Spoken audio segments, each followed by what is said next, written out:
Hey guys, Invid Ninja here with my inaugural review for the Cigarette Burns movie channel. Now I've got a bit of a daunting task ahead of me because I'm going to be looking at a movie series that, believe it or not, I've not actually experienced until now.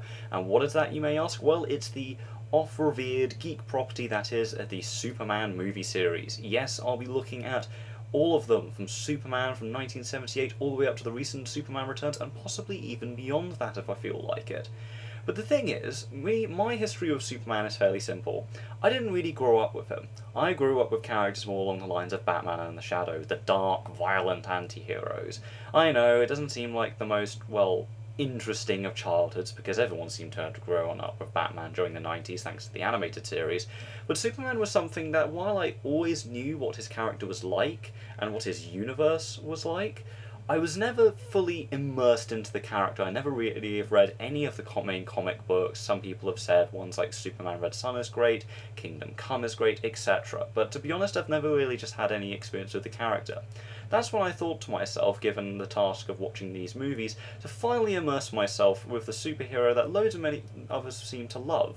And this seems to be the simple way to get to grips with the character. So I thought to myself, why not? Another little thing about the movie I noticed which really did interest me was the fact that the first Superman movie was directed by Richard Donner, the director behind the Lethal Weapon quadrilogy, as well as the supernatural chiller, The Omen, which was what convinced Warner Brothers executives, hey, this guy might make a damn good Superman movie director.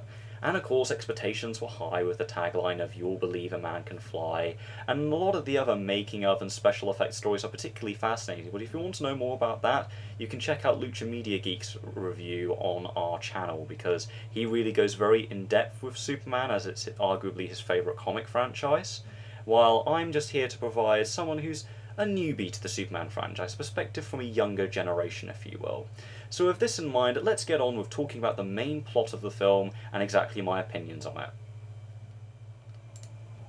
The film begins on the alien crystalline world of Krypton, with the ruling council of elders banishing a trio of treasonous criminals led by General Zod. The main accuser of these crimes, Jor-El, has vengeance sworn on him by Zod as he and his fellow cohorts become banished to the Phantom Zone, a plane of eternal damnation. A major plot point that manifests itself as the crux of this film's immediate sequel actually begins here, as both films were actually done back to back, interestingly enough. But a greater danger looms as Jor-El prophesies the complete destruction of Krypton by their son to the Council, who naturally disbelieve him and accuse him of insurrection. Knowing his inevitable fate, the troubled Jor-El takes his only child, Kal-El, and sends him on a grand voyage to the planet Earth, giving him the basic knowledge he needs to survive on his new home, as well as a lone piece of green kryptonite. After landing on Earth, he is taken in by the couple John and Martha Kent, who raise him as their own, rechristening him as Clark Kent. Over the years, Clark learns about his latent extraordinary powers, such as his unnatural speed and strength. Despite these gifts, though, he still believes that he is an outcast to his fellow peers, and feels great frustration. His sensibilities are put to the test even further, however, when after some encouraging words from John about being placed on Earth for a reason, he succumbs to a fatal heart attack, leading Clark on a further voyage of discovery away from his life in Smallville. By using the glowing stick of kryptonite as a tool, he forms the Fortress of Solitude. He enters and is greeted by a hologram of Jor-El, revealing his identity as Clark's real father and expressing further knowledge of his origins. 12 years later, Clark leaves with familiar costume in tow, ready to start a new life as a mild-mannered reporter for the Daily Planet in the city of Metropolis. He subsequently becomes romantically interested in fellow reporter Lois Lane, who, despite treating him as a friend, brushes off his ill-conceived advances. Eventually, though, Clark at last lets go of his inhibitions and proceeds to commit acts of heroism throughout the city as his new alter ego of Superman. Much to his delight, he ends up capturing the eye of his romantic interest, despite her not knowing it's Clark behind the strong demeanour. All of this daring-do, however, does not please the self-proclaimed criminal mastermind of the world, Lex Luthor, an eccentric villain with the master plan of snatching nuclear weapons to destroy the San Andreas Fault. Clark now has hands full as he journeys forward to quell Luthor's master plan, keep his identity sealed, and snag the woman of his dreams. One of the main reasons I believe Superman works for me in so many ways is largely in part to Richard Donner's deft hand at making the story feel suitably epic, for the most part. Although a lot of backstory takes up the film, it never feels too compressed, or indeed too padded out, resulting in a film that has very much an emotional core, balanced out with both great character development and solid dialogue. Even the action scenes, despite relying on rotoscoping and mass effects that have no doubt dated, still have the energy and authenticity to them that I can't help but admire.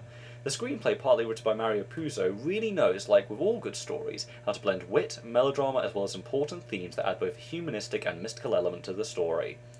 Where this comes in especially is Christopher Reeve's career-defining performance as both Clark and his alter ego of Superman.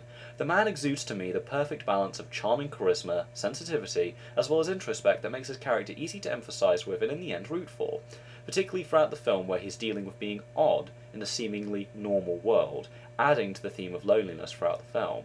Put simply, Reeve is thoroughly convincing in the role, whether during lighter, more comedic moments, or when he has an emotional rush during the film's more dramatic scenes. The same can be mostly said for the rest of the cast, with Marlon Brando providing a soft-spoken, caring, but strong-willed personality that is convincing in establishing his link as a father figure given his brief appearance as Jor-El. Margot Kidder's Lois Lane is career-driven, yet bubbly and energetic, making a perfect foil for Clark in his occasional social naivety. The majority of the rest of the cast round out the film, with special mention to Glenn Ford for his portrayal of Jonathan Kent, again, much like Brando, having brief but touching chemistry as a father figure for Clark. Lastly, I can't forget John Williams' majestic score, that typical of his repertoire's bombastic movie orchestra at its finest. The film, though, is not quite as perfect as certain critics will have you believe, however. As much as the majority of the film is certainly very good, I found Gene Hackman's Lex Luthor a bit ill-fitting as the film's main antagonist. He certainly pulls off his overwrought yet witty performance and has some humorous interplay of his bumbling assistant Otis and his girlfriend Mrs. Teskmarker, but to me though he doesn't quite exude enough menace to, I think, truly make him a standout villain, although he does have his sly moments. The other main complaint I have about the film is the way the final act is staged. The pacing feels unbalanced almost, like the film wanted to hurry to the ending credits. It really felt like too much was being crammed into such a short space of time, and while there is one great scene of tragedy, which I won't spoil, does result in an event which uncovers a major plot hole and that in my opinion makes the event seem a bit underwhelming. Of course, long-time film fans will know what I'm talking about. In the end, the first Superman movie, while certainly flawed in certain areas, still has aged well and can easily carry its weight against similar newer titans of the genre. For those who are new to comic book movies and want a lighter alternative to what's commonly released today, Superman still soars high, and I will give it an overall rating using a out of 10 system. For my first review, Superman 1 gets a solid 8 out of 10 and comes with a high recommendation from me. Next up, we've got Superman 2. See you then.